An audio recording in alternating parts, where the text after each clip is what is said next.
What's up YouTube, it's your boy Okage Kazi back with another video. This is on Fortnite in general. It's the patch notes for 7.10. We're going to just give a quick overview of everything. There's a lot going on, new events out, Frost Night, 14 days of Frost Night, going to be new, explore new challenges, play in new and old LTMs, and unlock rewards in the seasonal event starting tomorrow. Limited time modes, 14 days of Fortnite. So for the next 14 days, there's going to be both new LTMs and as well as old LTMs. There's going to be the large team modes like 50v50, I'm assuming, or the 20v20v20 type deals. And then small team modes. The large ones will last for 2 days. The small ones are going to rotate every 24 hours. Log in every day to find out which modes are out, which modes aren't, so you might get to play some of your favorite old modes. Maybe the getaway, they might bring that back. They could bring, I don't know, they have all kind of modes they could bring. They could bring the burger head versus the pizza head guy back. All kind of stuff. Alright, this is for the weapon changes and Battle Royale. That's where we're going. They always do Battle Royale first. It's their bread and butter. So the heavy assault rifle's been changed. The effectiveness of it has been reduced when you're not aiming down sights. So when you're hip firing the gun, the effectiveness of it is reduced.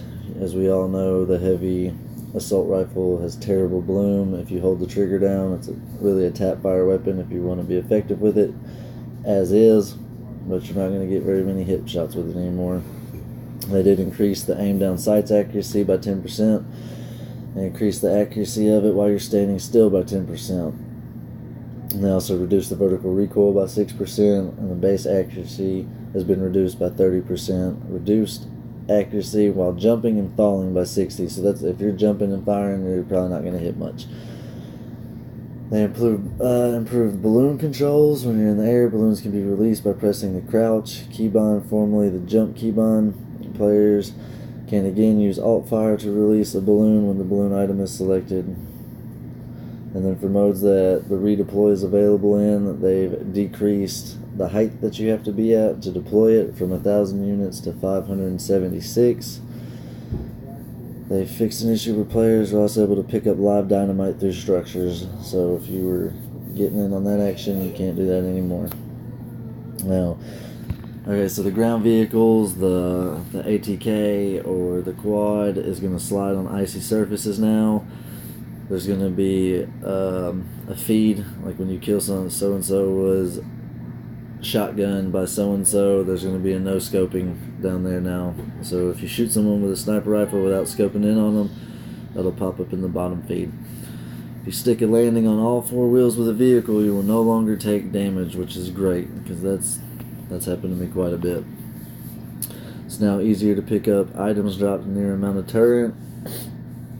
Now the Stormwing, the airplane, it now takes 50% more damage from hitting objects. So when you or someone else is flying their plane through your builds or through trees or through whatever, the Stormwing is taking a lot more damage than it did before. Boosting now reduces the damage taken from impacts by 50%. Previously, boosting prevented all impacts, so that's got a 50% reduction to it. Alright, and then this is a big one. Damage done. If your Stormwing blows up and you're in it, they have increased the damage you're going to take from 25 health to 50 health, and it directly comes out of your health. Shield is not affected, but if you get blown up in your plane, that's half of your 100 HP. And bug fixes, they always fix a bunch of bugs. On the turrets, under the map, return to the virtual camp, various zipline fixes, no longer boost the player every time player jumps after building underneath a zipline. Players should retain proper momentum when latching onto a zipline. This will fix the issue where it appears players jittery, rubber banding, or receives a perceived speed boost immediately after latching onto the zipline. Players will no longer lose the ability to sprint if they emote while in a zipline. Fix an issue that caused players to become detached from the zipline right after seeing the animation above their head. The zipline pulley will no longer remain in the world after eliminating a player while they were riding it. That's happened quite a bit. Fixed an issue where players would get flung across. I don't know. Fixed regressions with the auto pickup weapons options and events. Alright, they added additional dates for the Explorer pop-up cups and Friday Night Fortnite Explorer pop-up cups. They've reduced the resource cap from 700 wood, 500 brick, 300 metal to 500 wood, 500 brick, 500 metal. Resources gained on eliminations adjusted from 150-50, so that's 100 wood, 50 stone, 50 metal, to 50 wood, 50 stone, 50 metal across the board. Alright, they're continuing to make adjustments to the values in attempts to find a healthy balance, and they want our feedback on that. Fixed an issue where traps were not granting elimination rewards in Explorer pop-up cubs. Alright, in the playground, they've done a lot in playground again, or not in playground, that's in creative mode, I meant to say. They've done a lot in creative mode. In the playground, they just fixed some issues that would prevent time trial challenges from recording player completion times. Players should no longer see an occasional please wait message that blocks them from starting challenge games in playgrounds. Performance upgrades. They improved the winter biome ambient audio. And they reduced the volume of the quad crusher boost sound. The UI, players can now preview loading screen cosmetics in the front end by pushing the key bound to the preview action full screen. Added a vehicle health bar above the player's shield bar. Alright, animation. Zenth has his own idle animation. Lynx has her own idle animation. Phone It In now plays for 15 seconds in the lobby, and the Infinity Dab will not stop playing for 10 hours. If you're in the lobby and you hit that emote, it'll keep going and going and going. Instead of just the Infinity Dab to one side, dab to the other, and then stop. I've done a bunch of stuff on mobile. I'm on PS4. Alright, then in creative mode, they've added 4 winter theme islands, some winter village prefabs, just to give your creative islands and build some wintry touches for the event. Added 4 winter islands selectable from Player Rift on the starter island. Players now have a total of 2 the block islands instead of 1, so you got 2 of the blocks, which is what used to be risky reels, to try and build something that you can get put into actually put in the battle royale. Alright, they fixed a bunch of issues involving the Rift portals not behaving right. They fixed an issue that caused featured Rift Island portals not functioning when more than 8 players joined the server. Fixed animations after the reset island feature is used. Fixed an issue that allowed players to build above the height limit, causing them to become stuck. Fixed an issue that could cause a visiting player to lose the ability to select a Rift location if they leave and return to host server. Fixed issues where editing structures and placing traps on other players' islands. Players move for server. Okay. Gameplay. Added new glider redeploy island setting. This controls whether players can glide after they fall. Basically, it's the redeploy system in creative mode. You can choose on your island if you want people to be able to redeploy their gliders or fall and take damage. They fixed a bunch of bug fixes with explosives. No longer able to destroy structures when building damage in-game. Setting is turned off. Not sprinting after being fly mode, and both use auto sprint and toggle sprint.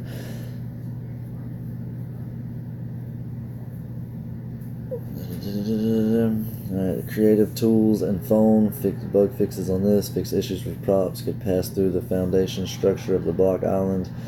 Fix rotating props becoming attached to the phone at strange angles when you interact with them, and fix props being unexpectedly dropped after carrying them far distances.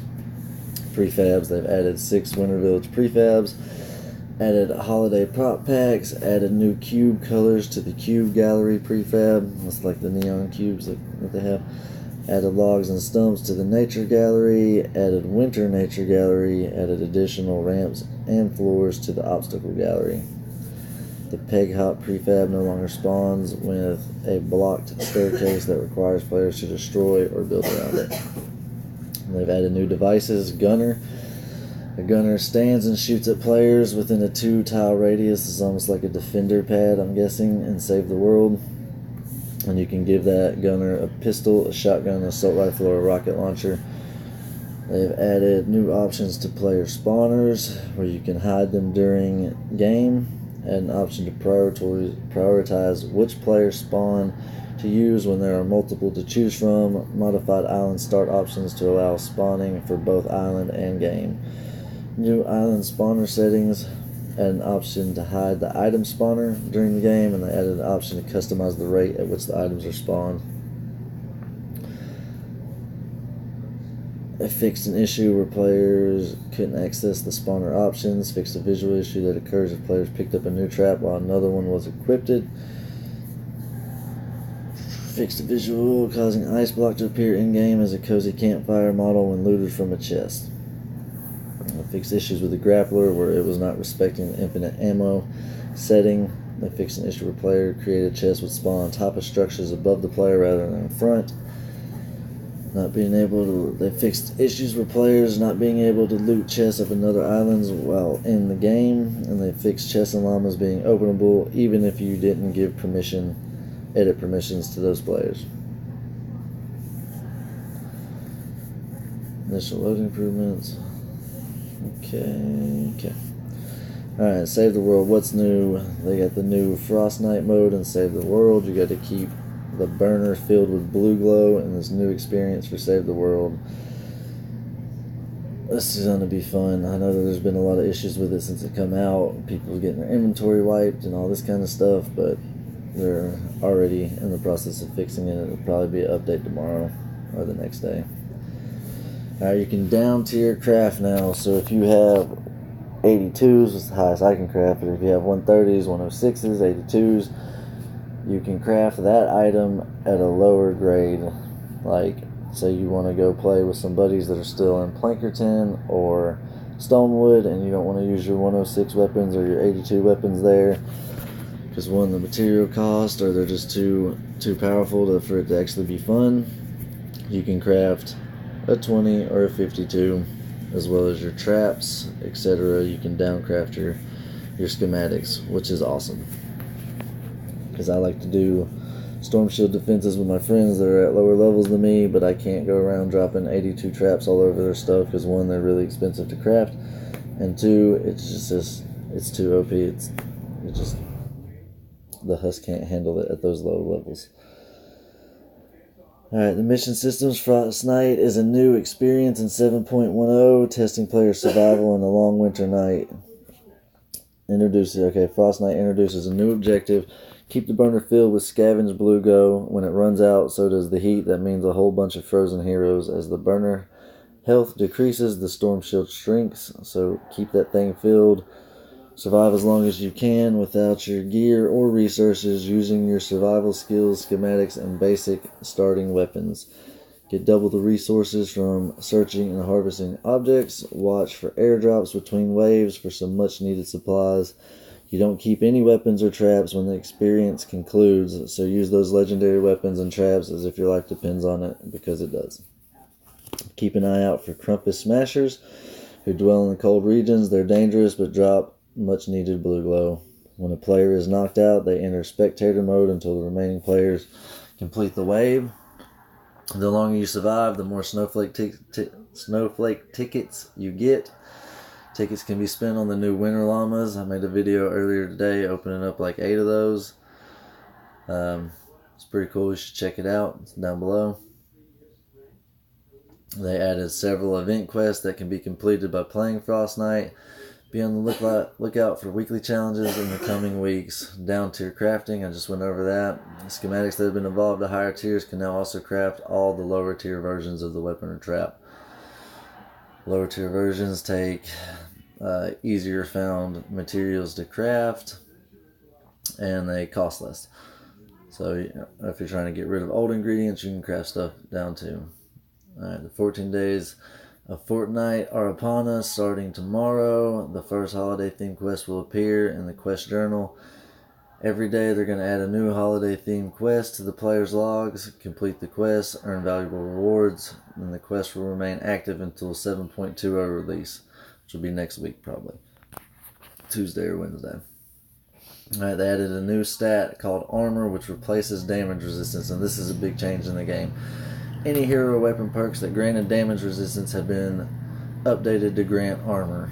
Individual perks have become stronger as a result, but the benefits of stacking them have been reduced. In the near future, all heroes and weapon schematics affected by this change will be eligible for an evolution refund. You may choose to return the affected item to level 1 and reset all of its attached perks to their starting rarity. Basically, completely start all over with the weapon or schematic, and you recover all the invested resources that you've spent on it in the process. The Storm King is now considered a group mission, which allows players to summon one defender each for a total of 8 characters while fighting the Storm King. Then they fixed a bunch of bugs with Deliver the Bomb mostly, which has been a really buggy mission. They fixed some Storm King issues. Temporarily, kicking on, we can fix it.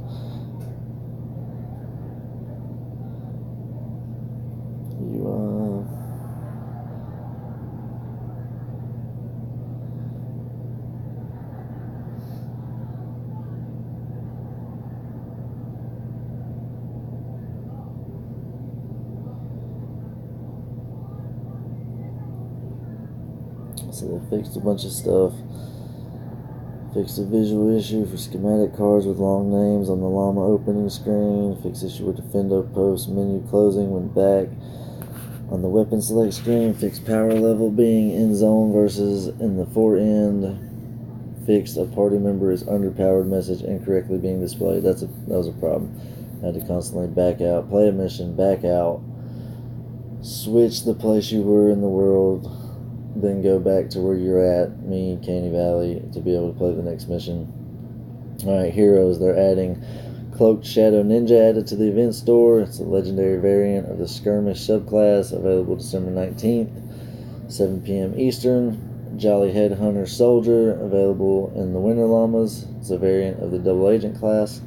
Sergeant Winter Soldier, available in the Winter Llama. It's a variant of the Sergeant subclass. Jingle Jess Outlander is going to be available as a Frost Knight reward for surviving for 15 minutes, and it's a legendary variant of the Enforcer subclass. The Sentry Gunner Crumpus Constructor, available as a Frost Knight quest reward for surviving 45 minutes. This one's going to be hard earned. Legendary variant of Sentry Gunner subclass. Converted the following abilities / perks to use armor instead of damage resistance. For the constructors, it's going to be your base. Attached structures increase armor by 35% instead of damage resistance. Riot Shield, while charging, increases armor by 680. The Safety Protocol increases your armor of structures attached to the base by 15. So you're just swapping out damage resistance for armor. The Ninja, his Shadow Stance is going to be affected by it. You're getting increased armor instead of damage resistance. The Shadow Your Stance grants you an additional 25 armor now. Outlander Deep in the Zone, you gain 40 armor and increased pickaxe damage by an additional 24% during in the zone. Shock Phase, Shockwave increases armor by 190 for 6 seconds. The Soldier, it's going to affect your Flak Vest, which increases your armor by 160. Armor reduces by 40 each time the soldier is hit. Gain 40 armor every 10 seconds, up to a max of 160 armor. Heavily Armored increases armor by 45%, or not percent, but by 45. Armor increases armor by 12, 18, and 25.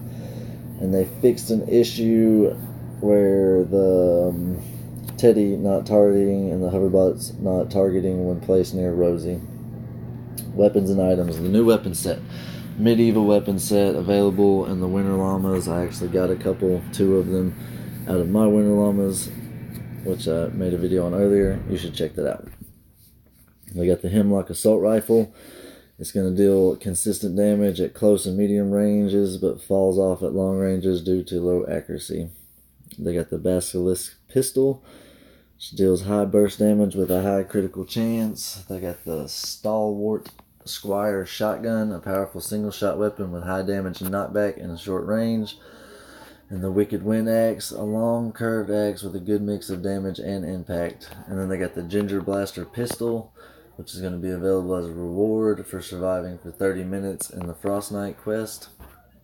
And it's a quick revolver with modest recoil, includes a 6 perk that grants a chance to drop healing gumdrops from defeating enemies.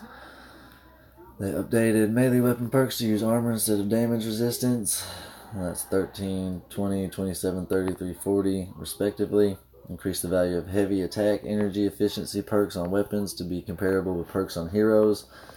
So it's going to grant you 40%, 60%, 80%, 100%, and 120% heavy attack efficiency. That's going to go from